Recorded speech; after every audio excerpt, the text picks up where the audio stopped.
Hey amigos, ¿cómo están? Nos da muchísimo gusto que estén por aquí otra vez. Para mí es un gustazo poder hacer el primer monólogo del año. Bueno, al menos mi primer monólogo, y no solo del año, también de la vida. Porque he hecho ahí medio unos monólogos, pero ahí hablando como que con mi mente y así, pero no hablando de frente con ustedes. Bueno, espero que se la hayan pasado súper bien en estas vacaciones, que hayan podido disfrutar. Pero como todo ahorita ya regresamos a la chamba, al estudio, como debe de ser. Y bueno, como ven, sufrí una pequeña lesión, pero pues no paramos, ya saben que nosotros no paramos, porque las situaciones no determinan las acciones que realizamos.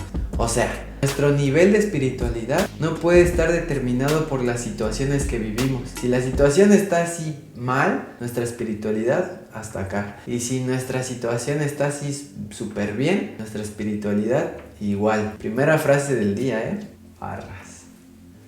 Como si estuviera hablando con alguien, estoy aquí solo. Bueno, quise hacer este video porque este tema me estaba dando vueltas en la cabeza desde hace varias semanas y dije, la tengo que plasmar en video, así que pues a darle.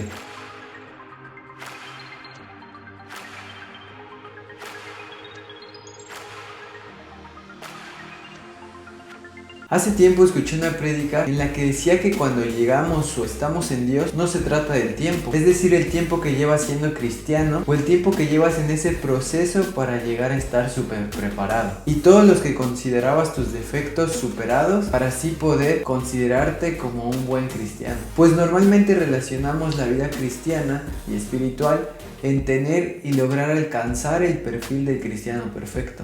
Y es que no es tan mal buscar eso, pero a veces en el intento de supuestamente lograr o alcanzar eso, ponemos todos los pretextos posibles en relación con el tiempo para no poder decir estoy listo. Listo para dejar todo lo que sé que aún está dentro de mí que no ha muerto y que mi conciencia, que está generada por la esencia de Jesús, me hace ver y me acusa que aún queda más de lo cual Dios me está llevando a soltar.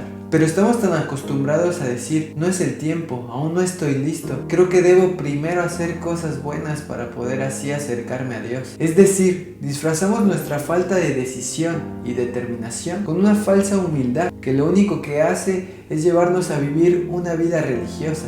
Y a veces el impacto más importante que logramos es medio convencernos de que lo estamos logrando. Y así acumulamos días, meses, años con las mismas situaciones, circunstancias, caídas que no podemos dejar. En fin, tu pecado que te lleva a frustración. Y es que menciono tiempo, sí, ese recurso que tanto nos motiva o nos condena. Pero el problema es cuando queremos regir a Dios, ese Dios que no puede ser regido por las leyes naturales y que aún conscientes de eso decidimos limitarlo a Él y lo que Él puede hacer en nosotros bajo este concepto. Y es que como Jesús veía el tiempo. Estuve leyendo el Nuevo Testamento y si te das cuenta se presenta que los personajes más influyentes que siguieron a Jesús no se desenvolvieron o se desarrollaron en un ambiente religioso, sino que orillados por la tendencia social que estaba ocurriendo en ese momento, habían escuchado a oídas de un tal Jesús que se hacía llamar Dios. Pero no solo que se hacía llamar, sino que había mostrado acciones sobrenaturales que habían sido respaldadas por las personas que comenzaban a seguirle, que decían y afirmaban que había cambiado sus vidas. Que por cierto, no sé si te suene familiar en aquellos que escuchas que hablan de Dios. Pero en ese contexto podemos ver a Mateo, un cobrador de impuestos que para nada se había desarrollado en un ambiente religioso. De hecho, no era como los actuales cobradores del Electra o Bancoppel que te cobran de acuerdo a lo que tú dijiste que ibas a pagar y lo que estaba estipulado en tu contrato. Estos cobradores de impuestos eran los que cobraban los impuestos por las tierras, los comercios, es decir, los tributos. Y no solo cobraban lo que se les pedía de acuerdo a la ley, sino aparte lo que ellos pidieran. Una tipo así burocracia súper corrupta, como un derecho de piso legal. Ese tal Mateo había escuchado oídas de un tal Jesús. En esta parte de la Biblia dice que Jesús había estado haciendo milagros cerca de donde estaba Mateo cobrando impuestos. En eso, cuando sale Jesús, lo ve y le dice, sígueme. Y Mateo lo siguió. ¿Tú crees que alguien sigue a otra persona solo porque le dice, sígueme? Nah, yo creo que Mateo ya había escuchado algo de ese Jesús. Sabía que había algo diferente en ese Dios. Pero cuando se le presentó el llamado, Mateo hizo algo que cambió la historia y el futuro de su vida. Tomó una decisión, tomó una determinación. No se puso a ver si él era digno de que el que había sido enviado para salvar a los judíos lo llamara. No dijo, ¿cómo voy a dejar todo lo que he logrado en esta vida? Mis ideales. No comenzó a decirse hipócrita. Quizá en su mente había dudas si debía realmente seguirlo o no, pero él tuvo un impulso eterno que le decía que algo en su vida iba a cambiar. Que estadísticamente era muy probable que si él lo seguía, pudiera pasar lo mismo que había pasado con las demás personas que comenzaban a seguirlo, que empezara a cambiar algo en su vida. No vivió un proceso para tomar esa decisión, no dejó pasar más tiempo, él simplemente tomó una decisión. Esa decisión lo llevó a ser el autor del primer libro del Nuevo Testamento, de la obra literaria más reproducida en la historia de la humanidad. Un poco de impacto, ¿no? No sé si tú que estás viendo este video eres ese Mateo que está oyendo a oídas de un tal Dios que cambia vidas, da propósitos y paz eterna. Pues este es el momento en el que te está diciendo sígueme. Es el momento del llamado. O quizás puedes estar pensando que tu ambiente es todo lo contrario. Tú conoces quién es Dios.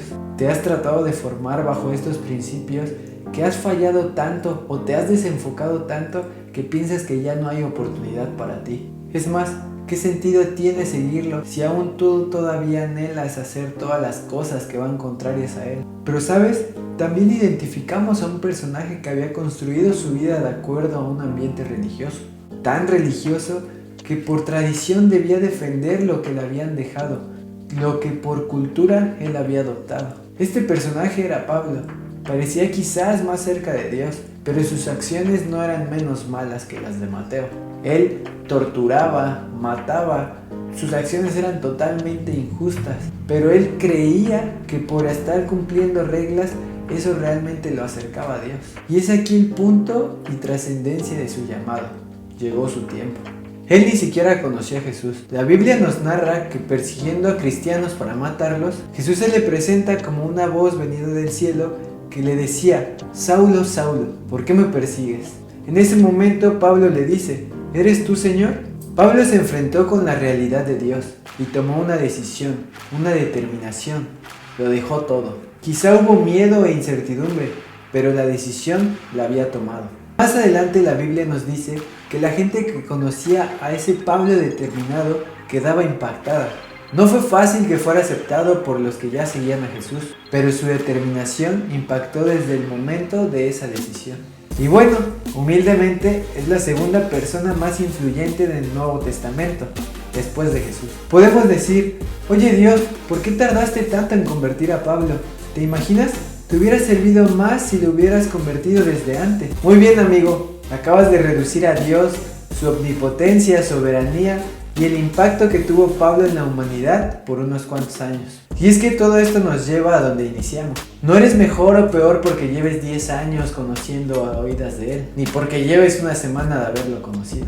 Pues así como Mateo y Pablo no acumularon tiempo, sino las muchas personas influenciadas. Personas que conocieron a Dios y a Jesucristo por medio de ellas. Porque a Dios no le interesa el tiempo, sino el impacto.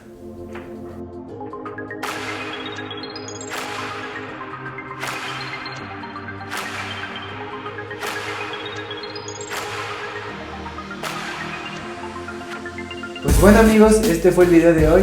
Esperamos que les haya gustado. No olviden darle like y suscribirse, compartirlo y estar atentos con nosotros en las redes sociales, escribirnos en los comentarios de este video y seguirnos en Instagram, en Facebook, en MySpace, Metroflog, TikTok. Que estén bien amigos, muchas gracias por vernos. Nos estamos viendo. Saludos. Esperamos verlos por aquí la próxima vez.